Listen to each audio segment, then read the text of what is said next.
After a 9-day blitz across the country, the Taliban have taken control of Afghanistan. What does the future hold for the country? I speak to a journalist in Kabul and will be joined by an expert on the region. For the second half of the show, I'll be joined by Ash Sarkar. We'll be speaking about Britain's obligation to offer asylum to anyone fleeing Taliban rule, and also why we don't hold that much hope that this government will step up to that challenge. As ever, if you haven't already, do hit subscribe and send us your comments and questions on the hashtag TiskiSour or in the comments below. After 9 days in which the Taliban gained control of all of the country's major cities and provinces, the Islamist group on Sunday reached Kabul. This was the stunning moment that the Taliban released footage of their fighters inside the presidential palace. Those scenes occurred after Afghanistan's President Ashraf Ghani fled to Uzbekistan. Ghani, so now the ex-president, was a former World Bank economist, and his abandonment of the country was not a surprise to many people living in Afghanistan. His commitment to the country had been doubted by many. In fact, that was one reason why people have said people might not have fought as strongly for the government side as many had expected. His fleeing, though, was a cause of shock and disbelief to his education minister, Ranjina Hamidi. I'm in shock. I'm in disbelief. I did not think that things would happen the way it did. And the saddest and the saddest part is that I didn't expect this. I didn't expect this from the president that I knew, and a president who I trusted fully. Somehow in my heart, in the back of my mind, I still want to believe that this is not true, that he left. But if he did, it's really a shame. Those events which led to the remarkably speedy collapse of the Afghan government are a cause for recriminations, both within the country and on the international stage. The most pertinent question at the moment, though, now is, with the Taliban in charge, how will they govern? Their spokesperson, Suhail Shaheen, told the BBC on Sunday that under this new version of the Taliban, women will still be able to go to school. There is also a lot of concern from women in Afghanistan, in Kabul. They have been writing to me, they have been texting me. They are concerned that you will reimpose the regime of the 90s back in Afghanistan, where women couldn't go to school, where girls couldn't go to school, they couldn't work. Can you give us some clarity on what your plans are for that? We have taken already many aspects of the country and also many parts of the country. There are hundreds of schools for girls, universities there where the girls students are studying. There is no restriction on them. They are continuing their studies and they are going to schools they were going in the past. So in Herat, for example, women are telling me that when they arrived at the gates of their university yesterday, Taliban fighters told them to leave, and that there would be instructions from Quetta Shura about whether they could attend university or not. That is what the fighters on the ground are telling the women of Herat. No, what I'm telling is the policy. The policy is that women can have access to education and to work. And of course, they will observe the hijab. That's it. When you say the hijab, do you mean a headscarf on their head or a burqa covering their face? No, burqa is not the only hijab. There are many types of hijab. One of them you already mentioned.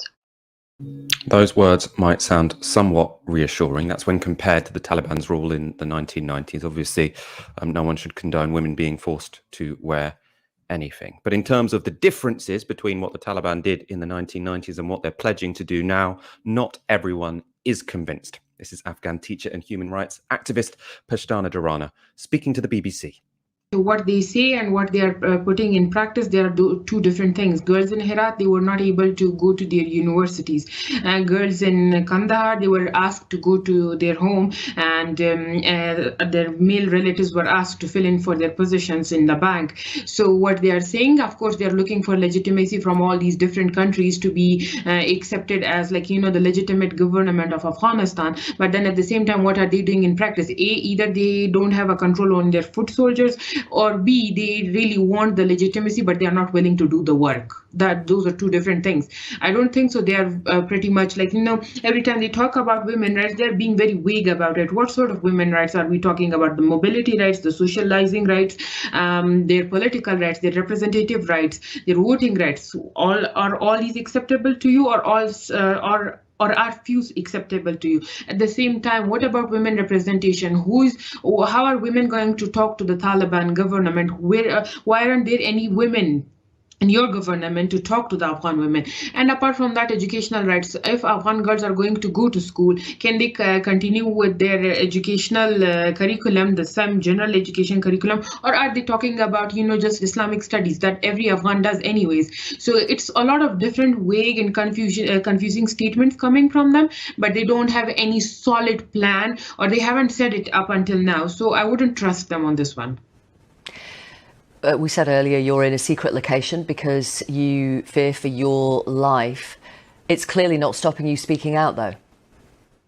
Oh yeah, definitely. Somebody has to speak up. Somebody has to speak up, because it's time. It's time that they understand Afghan women won't be silenced. Today it's my education. Tomorrow it's going to be my daughter's education, my sister's education. My political rights are right now taken away. Tomorrow it's going to be my daughter's, my sister's, people, the next generation's rights. So of course I have to put up a fight today, so that the next generation doesn't have to face all this conflict. If you watched Friday's show, you would have seen another clip with Pashtani Durrani, who's obviously an incredibly brave activist. She's incredibly skeptical about the promises given by the Taliban. Only time will tell. What's already clear is there are many people who are right now desperate to leave Kabul. These were the incredibly chaotic scenes today at Kabul airport. So you can see here Afghans trying to board the few commercial airliners leaving the country. Obviously, a lot more people trying to get onto that plane than there is space for. It all looks, frankly, quite hellish, actually. You can also see here, which is an even more shocking scene, the moment crowds surrounded a US Air Force plane as it evacuated diplomatic and military personnel. So you can see here people trying to grab on to the side of the plane, and footage which was shared very widely on social media, which we're not going to show here and now, showed two people falling from the side of that aircraft in mid-flight at a height at which death would be almost certain. Really, really horrific scenes. Apart from the tragic scenes at Kabul airport, though, what has life been like in the rest of Kabul? Earlier today, I spoke to journalist Ali M. Latifi in Kabul. I started by asking him about his experiences of the Taliban's first full day in charge of the city. Today, it was just a feeling of, well, what is day one going to be like? And so there were people out on the streets for sure, and they were going and they were, seeing the Taliban and meeting them and taking pictures with them and asking them for selfies. Some had put up the Taliban flag and put up Taliban devotionals from their cars. You could hear that. But really, it like everyone in the city was gauging what would happen. And so far, the first day has been calm, as far as we know, in the city itself.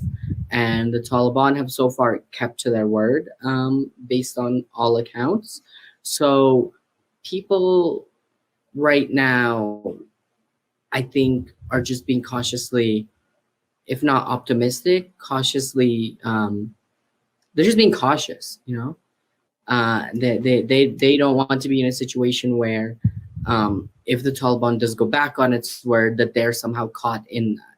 So I feel like over the coming days, we'll see more people going back out onto the street. We'll see more businesses reopening, and hopefully daily life starting to resume fairly soon if the Taliban keeps up with the way they've been acting, and doesn't somehow revert back to their strict rule and any kind of fearful practices. There seem to be two interpretations on how the Taliban are going to behave. So one is that they're just saying that they're going to be different to the 1990s to try and gain international legitimacy, and then on the ground they're going to be doing something very different. And the second is that they actually recognise that the way they behaved in the 1990s undermined their regime in numerous ways, so they are going to be different this time around.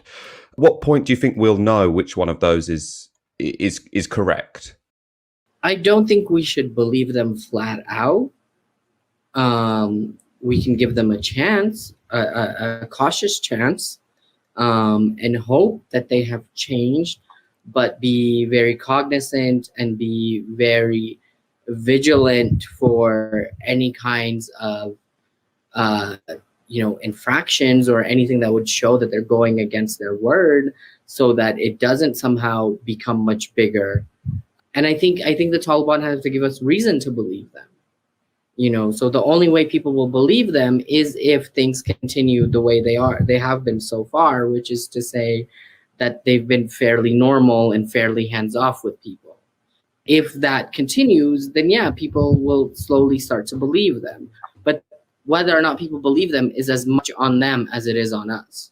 Negotiations going on in Doha. The Taliban have suggested they're willing to share power to some degree. To what extent do those negotiations matter, and to what extent does it matter what kind of political settlement is arrived at now?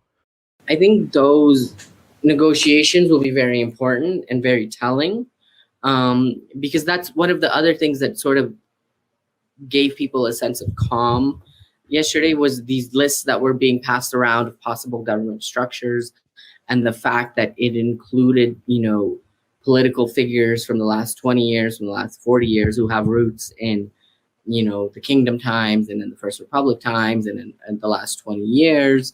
So the belief and the hope is that if people like that can come into the fold with the Taliban, then hopefully their presence will sort of stave off the Taliban from any kind of move back towards 1996.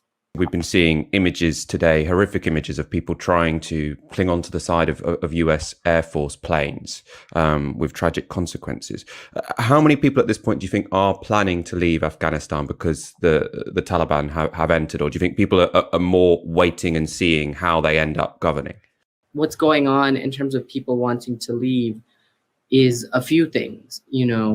One is that all of these embassies, the US, Canada, the UK, France, so many other places, Germany, gave people hope by announcing these visas, saying we're going to give you visas to women, and we're going to give visas to journalists and to rights workers and to people who worked as translators and linguists and so on and so forth. But so many of those are not clear cut. They're not, they don't have simple, obvious processes.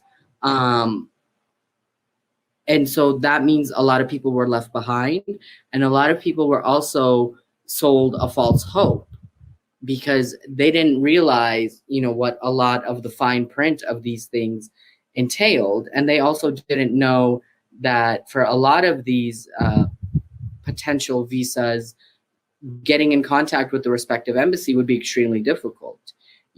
For people who are working with trying to get the SIV with the US, reaching the embassy is almost impossible at this point.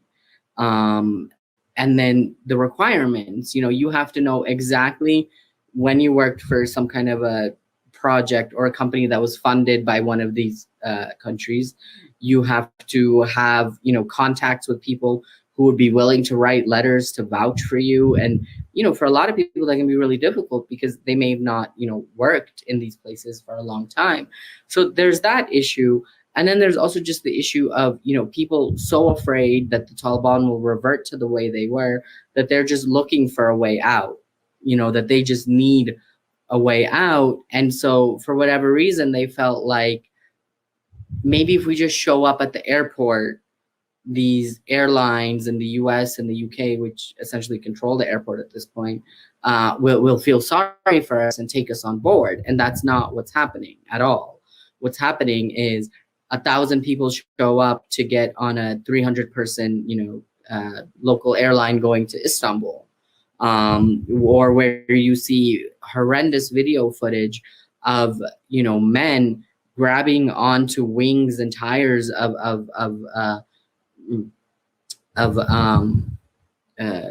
ascending U.S. military planes, and you actually see in one of the men literally fall from the sky. It's a sense of fear, it's a sense of hopelessness, and it's also a result of bad policy, of bad implementation, of bad policy, of what some people would say, offers that weren't made in good faith. Two of the big questions about how the Taliban are going to rule is one, how repressive are they going to be in general, especially to women? The other is, how much are they going to take reprisals against people who historically had fought against them? So people who'd been critical of the Taliban or people who had fought alongside the government. To what extent could we now see, a rounding up of critics of the Taliban and then, horrific human rights abuses? I mean, is that something we're likely to see in the next weeks and months? The Taliban claims that there won't be reprisals. I actually spoke to some of them today and asked them specifically about this. I said, listen, how should people feel about going out on the streets? Should they be afraid? And they said, no, absolutely not. We won't bother anybody that doesn't bother anybody else. And I said, specifically, this question of what about someone who had worked for the foreigners or who had worked for the security forces or who had worked for the government? And they said, no, we don't want anything against anyone. We're willing to come in with an amnesty so far as they act responsibly, towards society. And so, again, this will be a major test for them. This will be something that they will be measured against, how much they keep to this word. That will be very important in terms of what you had said earlier about people believing or having trust in the Taliban. This is a way that they can build that trust with the people by showing that they won't somehow, have reprisals, basically. That was Ali Latifi speaking to me earlier from Kabul. I'm joined now by Paul Rogers, who's Emeritus Professor of Peace Studies at Bradford University and a security columnist at Open Democracy. Welcome to the show, Paul. Hi. I want to start with a question about the Taliban. As Ali Latifi there said, there's a lot of uncertainty about what they're going to do next and whether they're going to stick to their word that they're going to be different from the 1990s. Now, whether or not we should believe them kind of depends on how we analyze who they are. There might be people who think, well, if they let girls go to school, if they do these things, and what's the point in the Taliban? If their overriding aim is to implement a medieval type, very, very harsh conservative society, then is it possible to have a Taliban rule which isn't harshly conservative? I mean, how would you answer that question? I think it's actually very difficult to answer because we simply don't know. There are plenty of indications, and it's been touched on already, that in some parts of Afghanistan, the Taliban have been open to girls staying at school, and there's even been one television station operating. But it's simply too early to say how they're going to act more generally. It's certainly true that when they were last in power, they were very different circumstances. They were still fighting the Northern Alliance. They had all the Arabs from other countries in helping them. And in a sense, even by 2000, they had their backs to the wall and were very rigid in what they were doing within Afghanistan. They will feel a lot more confident this time. Also, because they've had the office in Doha at the more senior level, they've been interacting with diplomats in many parts of the world. And this has continued recently. One of the first people to basically talk to the Afghan leadership, such as it exists so far in Kabul this morning, was the Russian ambassador who has stayed on in Kabul. 3 weeks ago, the Taliban had a very senior delegation which went at China's invitation to meet the Chinese foreign minister and engage in discussions about the long-term relationship with China. So what you can see at least is the Taliban, whatever they're doing domestically, are looking outwards and aware of wider opinion and their wider position. It's possible, therefore, that they will be more cautious, at least at the senior level, in what they do in Afghanistan in the coming months. Now, there have been a number of reports, very unpleasant reports, very nasty reports, that in parts of Afghanistan, there have been local Taliban who've been apparently reverting to the old ways. What we simply don't know, and this is a crucial thing, is when the senior leadership is in Afghanistan, and many of them are still in Doha, will they actually enact what they're saying they're going to do, and in a sense lay down the law? And as you said, Michael, if they do, well, what sort of Afghanistan will it be?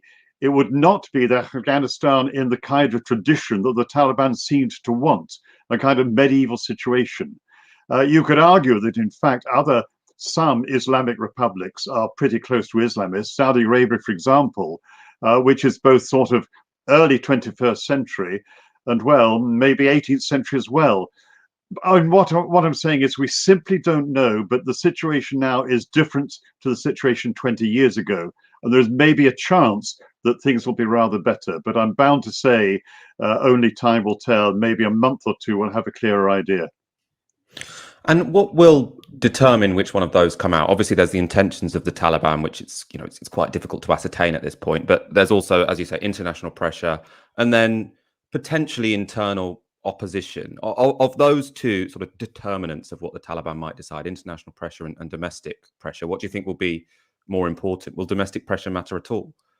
I think there will be factions, but one has to remember that after the 9/11 attacks in September 2001, there was a period when the United States was determined to extract bin Laden and the other Al-Qaeda membership.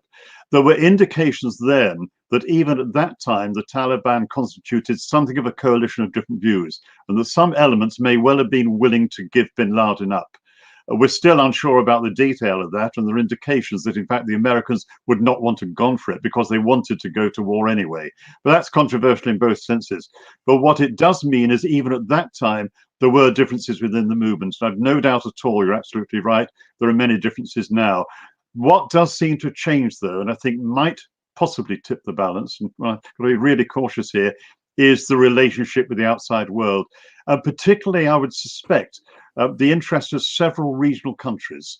And we're looking sort of, if I can put it crudely, in clockwise order, from Iran in the west through Turkmenistan, Uzbekistan, Tajikistan, through to that very important common border with China up the Waksan corridor, and then, of course, Pakistan right round the east and to the south. Now, of those countries, obviously, Iran is extremely cautious, but has influence in the West. Its experience with the Taliban, particularly at the end of the 1990s, was not good. There was the case in which a number of Iranian diplomats were murdered by the Taliban. But they will be cautious, but they will want to deal with the Taliban, not least because they need desperately to control the drug trade going from Afghanistan into Iran, and also they want economic relations. Turkmenistan does not count for very much here, Uzbekistan, Tajikistan to an extent. So it's really left to China and Pakistan. Now, within Pakistan, obviously, you have quite a big split, which doesn't really appear in public. The civilian politicians, including most elements of the government, want to see a peaceful Afghanistan. They're really of very mixed thoughts as to whether the Taliban is good for that, but basically they discount it. The military is a very different matter. The senior Pakistani military are far more chary of India, and they see it as important to have as good a relationship with Afghanistan, and they see the Taliban as a pretty good option because of all the long-term relationships with the ISI. That leaves China, and I may be exaggerating this, I don't think I am. The Taliban really will want to do a deal with China. If the Waksan corridor is open, if they get an all-weather road, which is feasible if difficulty, then you actually have a new corridor, a direct connection with China, and that could happen. The Chinese will basically see this as advantages themselves in two senses. One, they will get access to Afghanistan, another route down to Gwadar in Pakistan, opening up to Western Asia in a way which adds to the routes they already have. And they will also be in a very good position to exploit Afghanistan's incredible mineral reserves. The quid pro quo from the Taliban side will be they will insist that the Taliban control the Uyghur paramilitaries who form part of the Taliban fighting force. A small part, but to the Chinese, an extremely dangerous part. As far as the Taliban is concerned, they would benefit from the economic development that would flow from Chinese involvement. And that, I think, is a situation which would not have existed if you could imagine this 20 years ago. And this is why I think in some ways, Taliban is having to open up to the outside world to an extent they did not feel in any sense essential in the late 1990s. Maybe I'm being over optimistic here, but all I am saying is the situation has changed. What has also changed, of course, has been an extraordinary decay in the status of the United States and Britain and NATO, particularly because of what's happened very recently. I mean, we've seen in the past 2 weeks an extraordinary failure of intelligence. What would you say? We're going to talk about the. We're going to show. I'm going to show a clip of Biden in a moment, sort of about the failure of intelligence. So I just want to hold that thought for one moment, and just pick you up on this point about what international pressure can achieve. Because when people say have the Taliban changed, one of the things they're meaning is, will they let girls get education? Will women have to wear the burqa? Will they have, really horrific punishments in public? And if what we're relying on is that they want to have good relationships with Uzbekistan and Pakistan and China and Iran, there might be many people who think, well, those don't necessarily sound like relationships that are going to secure women's rights in the country, for example. I mean, obviously, alliance with the United States and the United Kingdom also doesn't guarantee these rights, as we see with Saudi Arabia. But to what extent can any international alliance protect, well, women aren't a minority, but protect people's individual rights in any country? I don't know. And I would agree with you entirely that the situation, as it exemplified in many other parts of the world, does not offer you much more hope that it will be different in Afghanistan. All I'm saying is that as far as we can tell, it is reasonable to say the Taliban as they exist now are different from the Taliban of 20, 25 years ago. And so it is a question of trying to work in ways which will ensure that. It won't be easy, and I wouldn't pretend this. And in some ways, if one argues, as some of us did 20 years ago, that we should never have gone to war in the first place, people rightly turn around and say, but look at all the progress that has been made in Afghanistan. But, you have to turn around and measure that against the cost of 4 failed wars over the last 20 years and havoc in so many parts of the Middle East and now increasingly the Sahel. So there are no clear answers to that. But all I'm saying is that we are not in the same position we were before. And there is a much wider need for just a higher priority on human rights, particularly women's rights, not just in Afghanistan and many other parts of the world. And Britain has some fault in that, I say, at the present time. Let's talk about what the events of the past week tell us about US and UK foreign policy and strategy, and particularly Joe Biden. Of course, many people did predict the Taliban would come to power once America withdrew. But Joe Biden had very, very recently denied that would be the case. This is the US president on July the 8th. This was his answer when asked if the Taliban takeover at that point was inevitable. No, it is not. Because you have the Afghan troops have 300,000 well-equipped as any army in the world, and an Air Force against something like 75,000 Taliban. It is not inevitable. Mr. President, thank you very much. Your own intelligence community has assessed that the Afghan government will likely collapse. That is not true. Can you please clarify what they have told you about whether that will happen or not? That is not true. They did not reach that conclusion. What is the level of confidence that they have that it will not collapse? The Afghan government and leadership has to come together.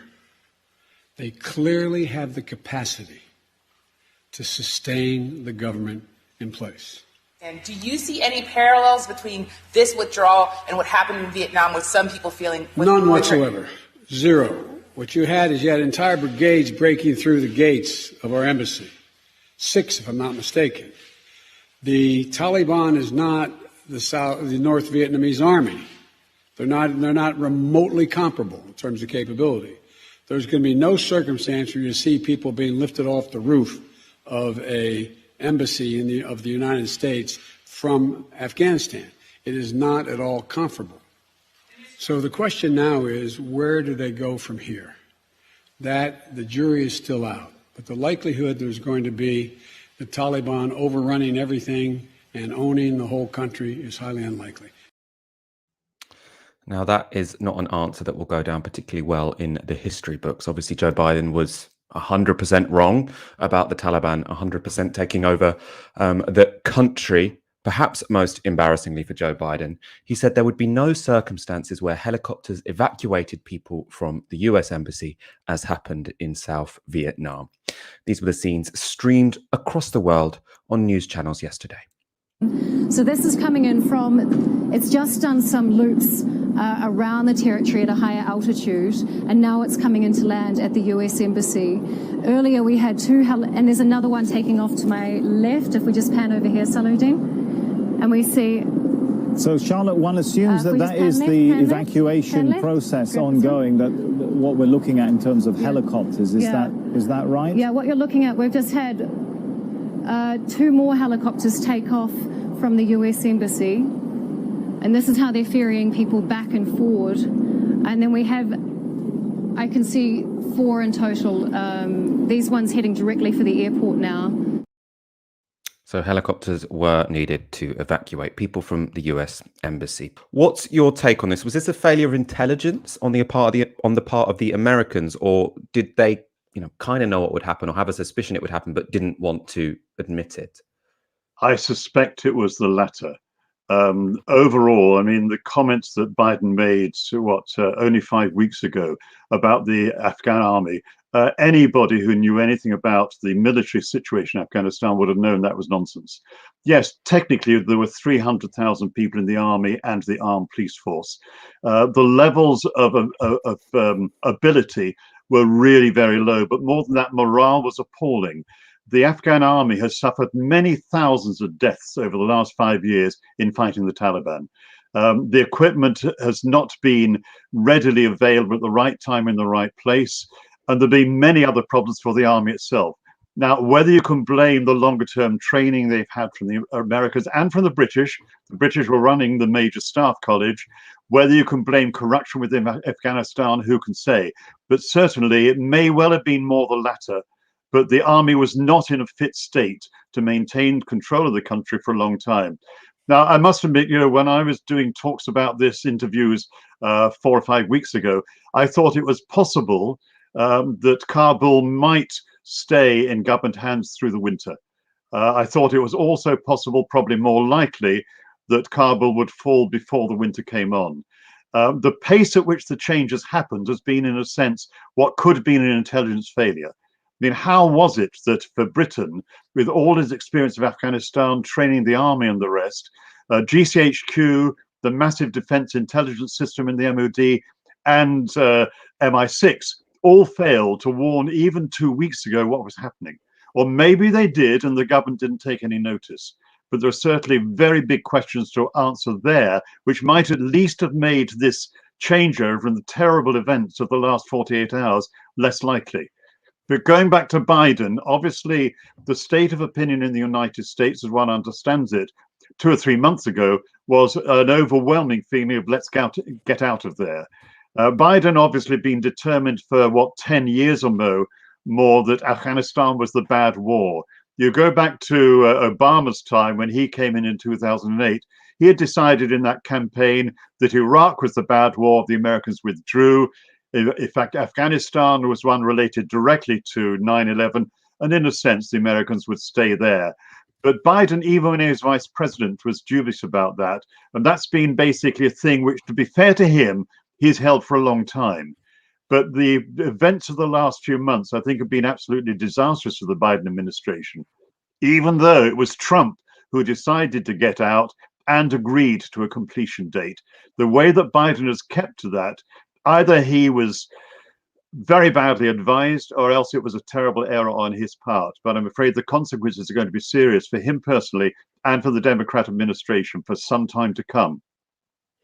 And what does the speed of the collapse of the Afghan government tell us about, I suppose, the decision to withdraw? Because there are a couple of ways of interpreting it. One is to say, Joe Biden, by going along with this deal that Donald Trump made with the Taliban and leaving in the summer when it's still fighting season, put the government in as weak a position as they could be, and that's why they don't have much leverage in any, or zero leverage basically, any sort of peace negotiations that come, and the Taliban will have to make fewer concessions than if the government had fought harder. The other interpretation is that the weakness of the government shows that whenever the Americans withdrew, it would have been very unlikely that they could shift, the balance of power in such a way that the Taliban were defeated, and it would just be a slower defeat of the government, and that could have led to many more deaths. Actually, this was a protracted civil war instead of a basic instant surrender. Which one of those do you see as being a more plausible account of the implications of the speed of this dramatic takeover by the Taliban? Again, Michael, it's a very difficult question to answer now. When more information comes out from all the military circles, and there are quality circles available in the United States, we'll have a clearer idea in analytical terms. I could just hazard a guess at the moment that what you said at the end is one thing we should remember. The longer this went on in its current circumstances, the more people would have been killed. And it is not just Afghan army people by the thousand. The UN was reporting, and the Special Inspector General for Reconstruction, the one independent person advising Congress, he and the UN were reporting on the very high rate of civilian casualties month by month over the last few months. And in a sense, if it had gone on very much longer, it might have got even worse. So it sounds terrible, as though to say in some ways Americans cut their losses, and it might have increased the chances of a peace. But we don't know what sort of peace, and we don't know what sort of peace will come through the Taliban. It's a question which has to be answered. But what that answer will be, I don't know. All one can say is that Afghanistan has been through a real nightmare for 40 years overall, and it has not got better in the last year or so. And that, I'm afraid, is a reflection on this war.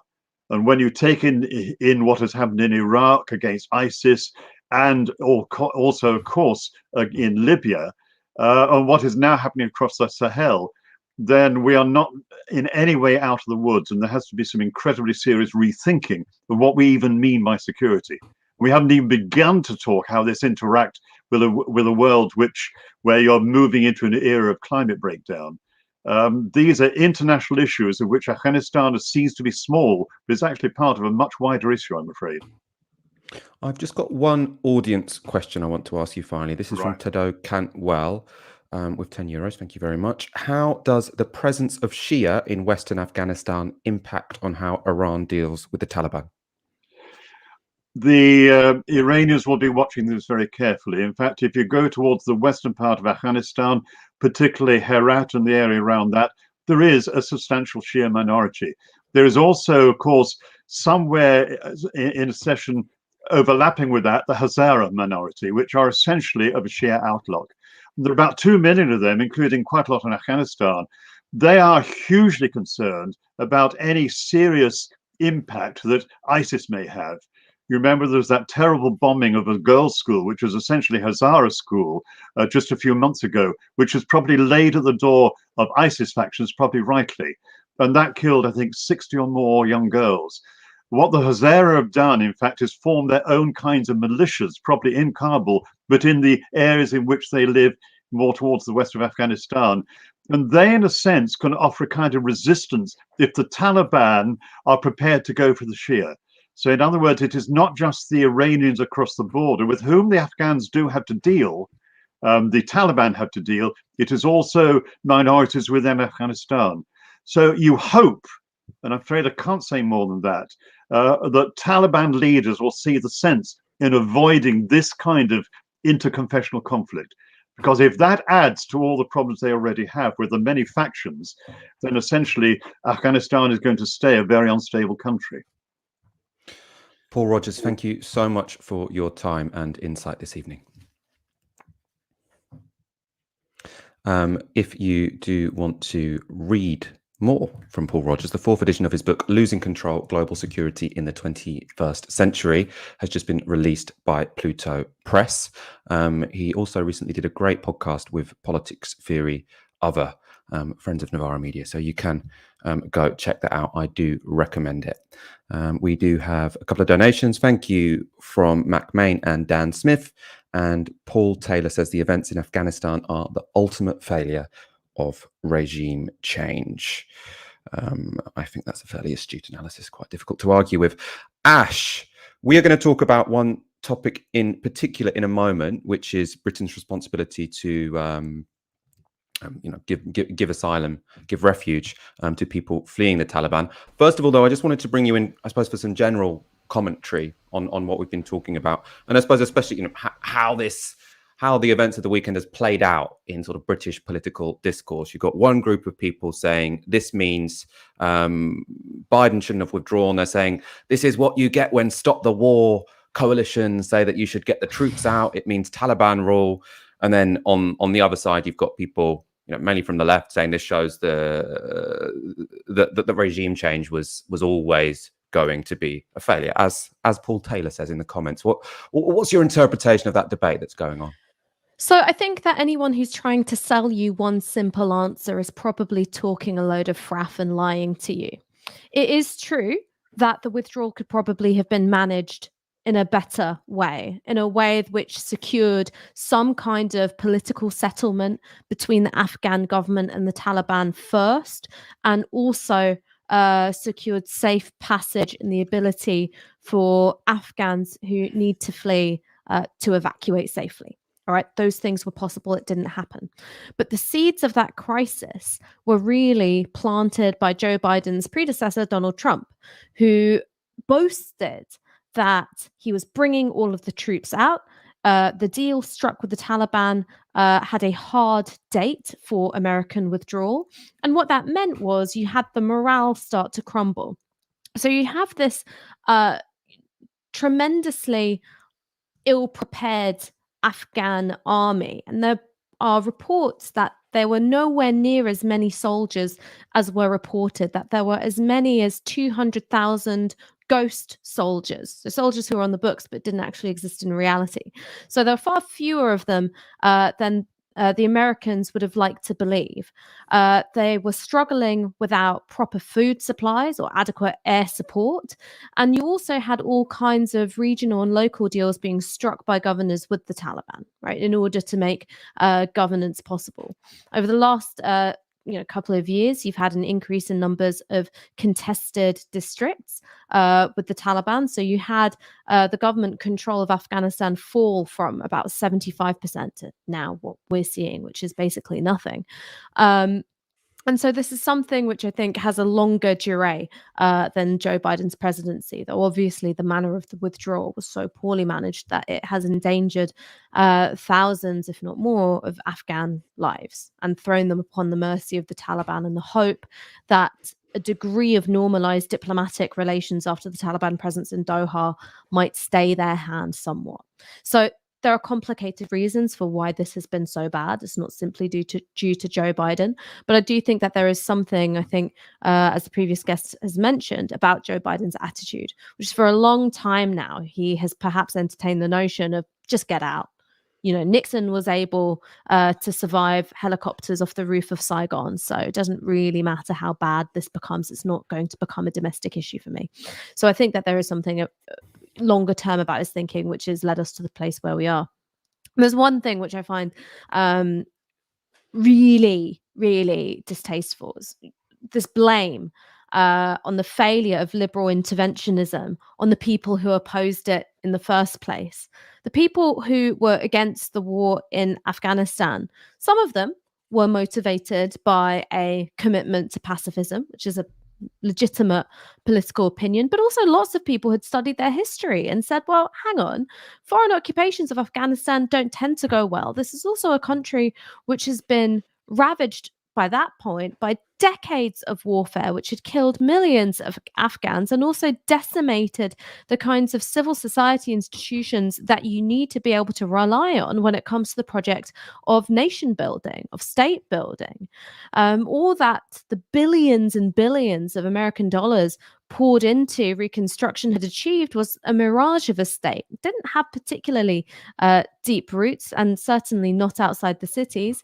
That's also why I think it was so quick to crumble. You add to that problems of corruption, problems of poor training, problems of lack of food and air support, and that's partly how we've arrived at the Taliban being able to sweep to power inside 9 days and actually control more territory than they did before the American invasion. I mean, I think that's a very reasonable take on events. I am open to people who say, it was these strategic, that Biden made tactical or strategic mistakes. I mean, in particular for me, I think it's quite distasteful that the exit date was set as the 11th of September. Because that was so clearly not about Afghanistan, right? That was about the United States. That was about the symbolism to the American public. And it could not be clearer that when this decision was made, it had nothing to do with the position they would leave the Afghan people in. They could have chosen, many people have said, if they'd left in or just before the winter, that would have been before fighting season begins. It's too cold in the winter for this kind of onslaught by militias. So that would have given the government more time to assemble. At the same time, potentially, if the government had more time to assemble forces, that would have led to a longer civil war, as we've discussed. It's all very complicated. The argument, I think, against this being about strategic and tactical errors is there are virtually no examples of global powers trying to invade, overturn a government and build something completely anew.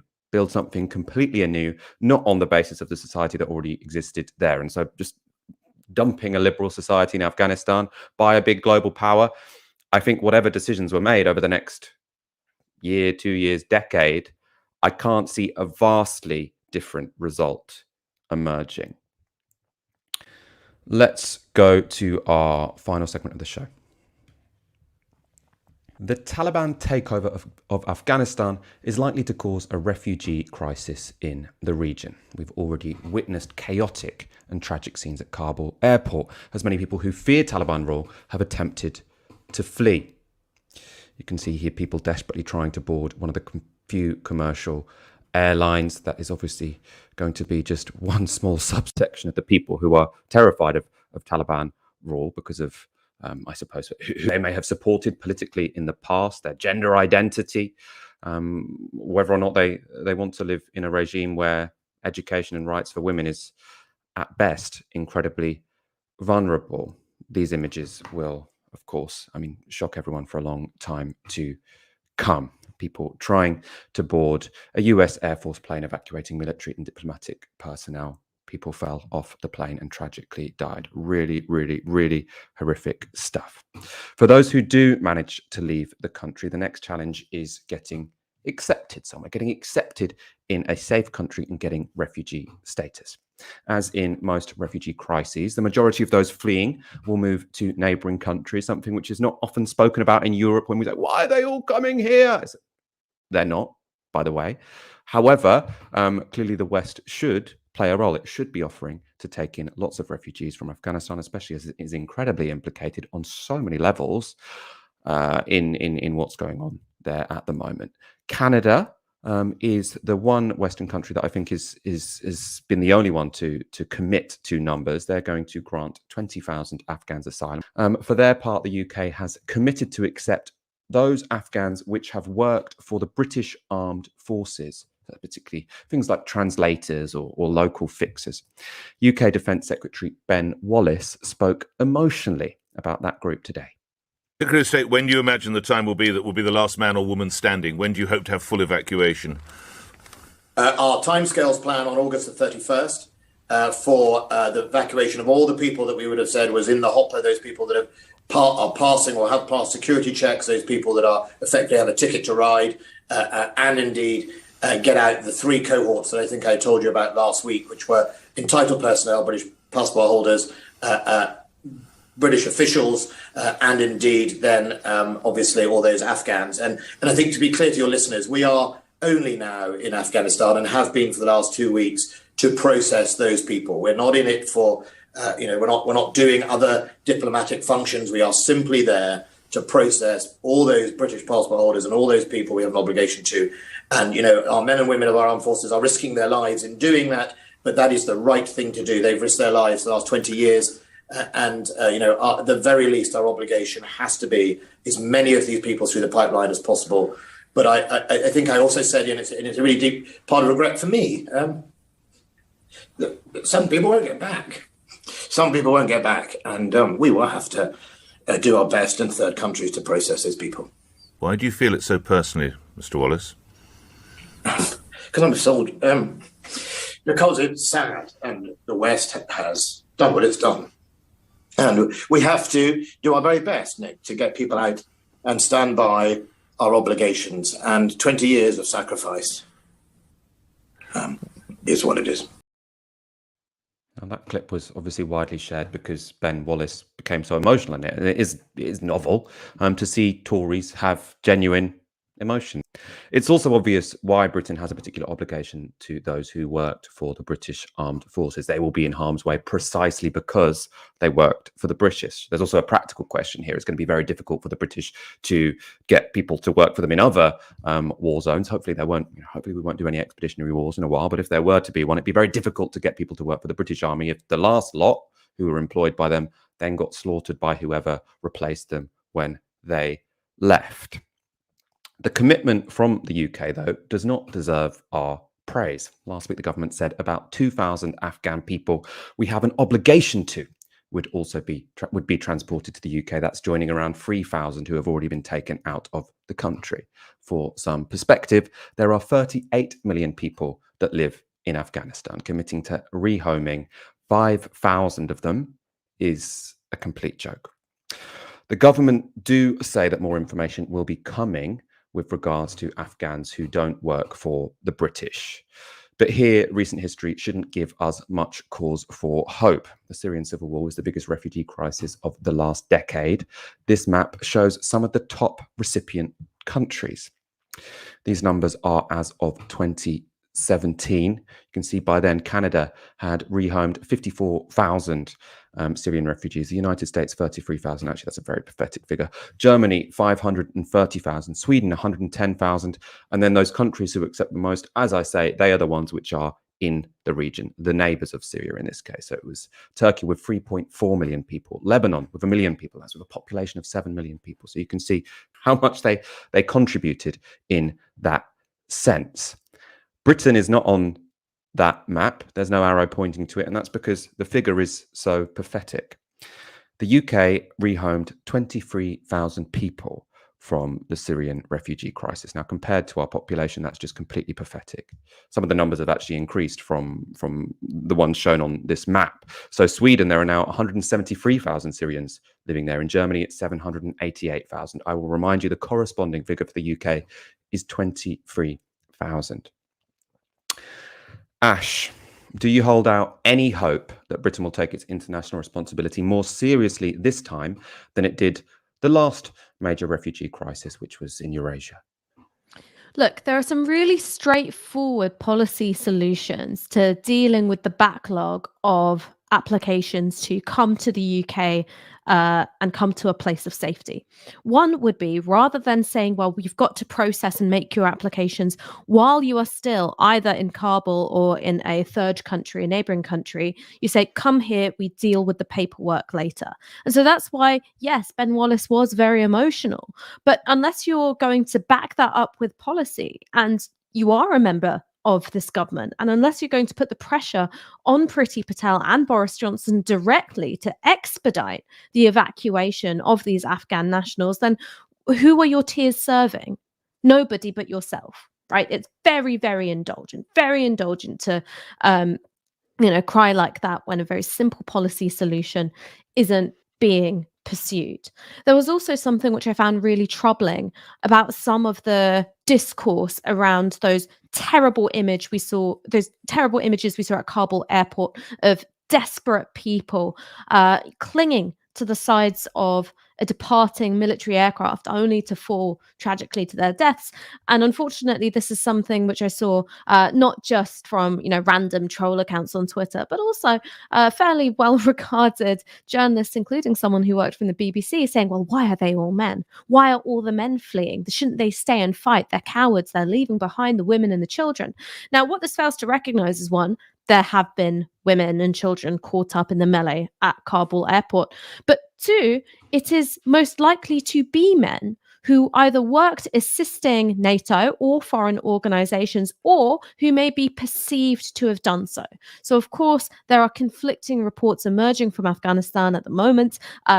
the Taliban are saying that there will be, safety and no reprisals for those who worked either with the government or foreign organizations in Kabul. But there are also reports from other cities of Taliban going door to door with lists. So I imagine that there might not be a consistent edict which is being adhered to across the country. So men do have something to fear, that either they will be killed or they will forced to kill. It is also very difficult for women to travel alone, to abandon their caring obligations if they have them.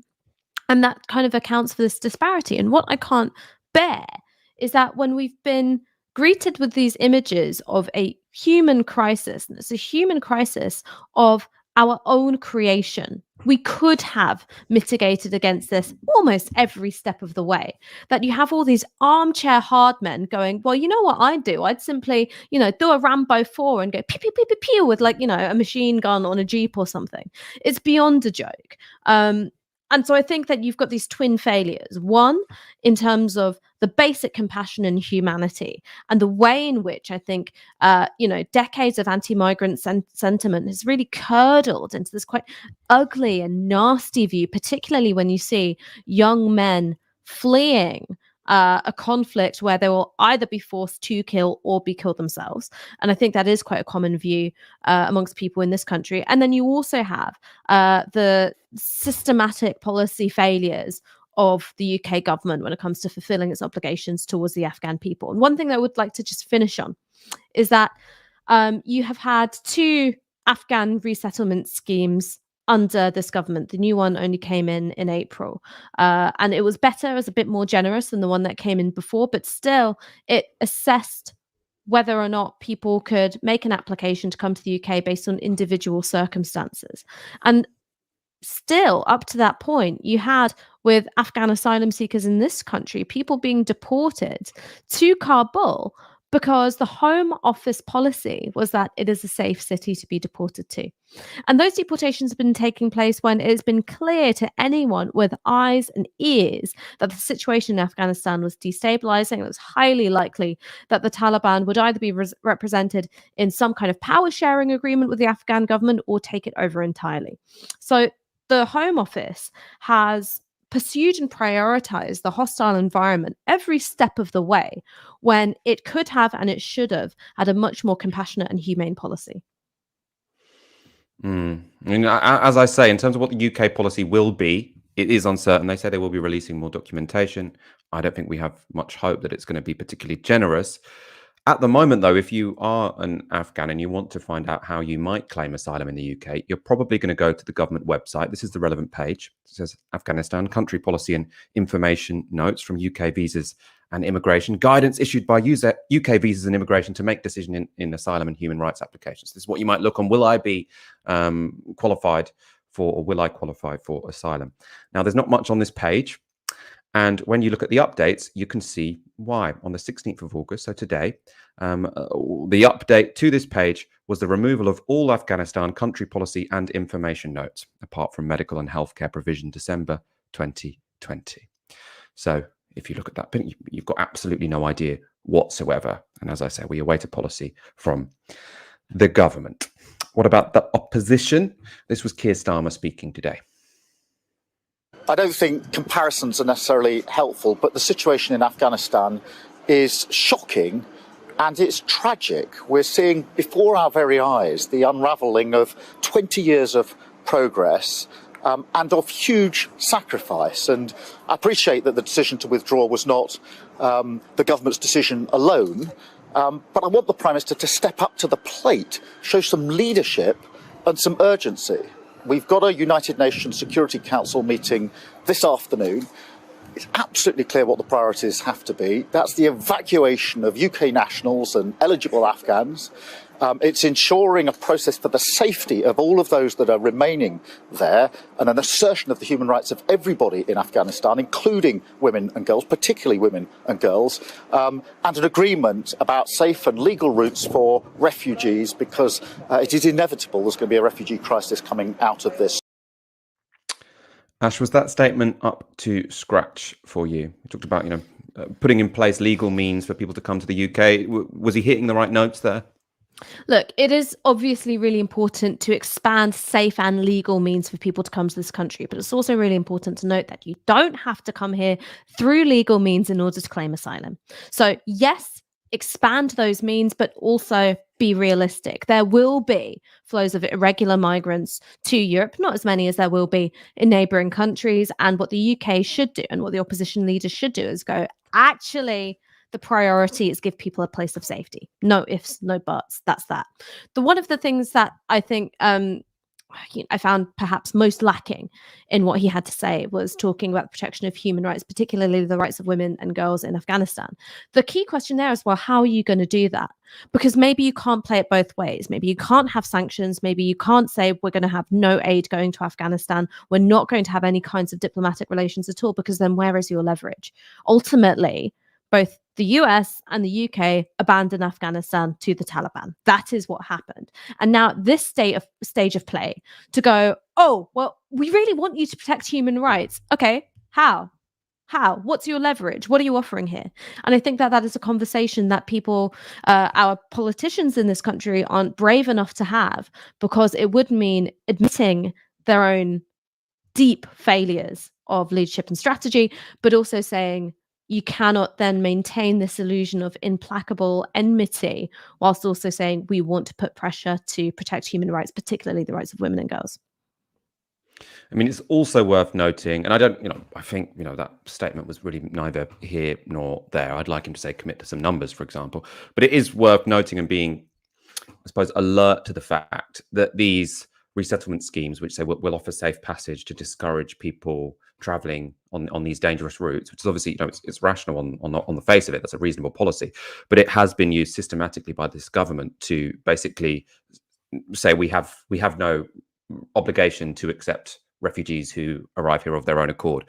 And when it came to the Syrian refugee crisis, which we talked about already, you'd often hear the Britons or the British government saying, no, we're not going to do what Germany has done and let Syrian refugees in, because that encourages them to travel on these dangerous trips. And so they take this moral high ground over Germany. Then you look at the numbers, Germany accepted 700,000 Syrians, Britain accepted 20,000, and yet we're on the moral high ground saying, oh no, because we resettled them close to the source of the conflict.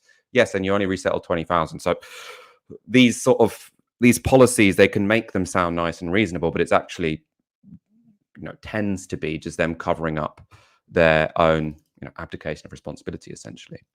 One big problem, something we're going to see more of, is our disgustingly xenophobic media.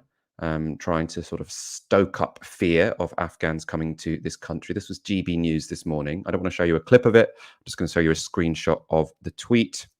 How do we know that the Taliban or other extremist groups aren't using this route to get operatives into this country?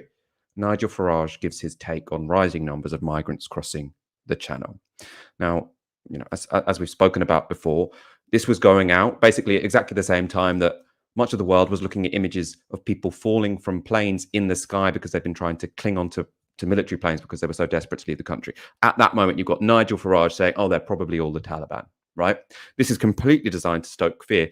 It's also ridiculously ill-informed. The Taliban aren't really about that. They did harbor terrorists when it was Al-Qaeda, but Al-Qaeda weren't part of the Taliban, and most people say the Taliban kind of thought that was a mistake because that was the thing that ended up getting them overthrown.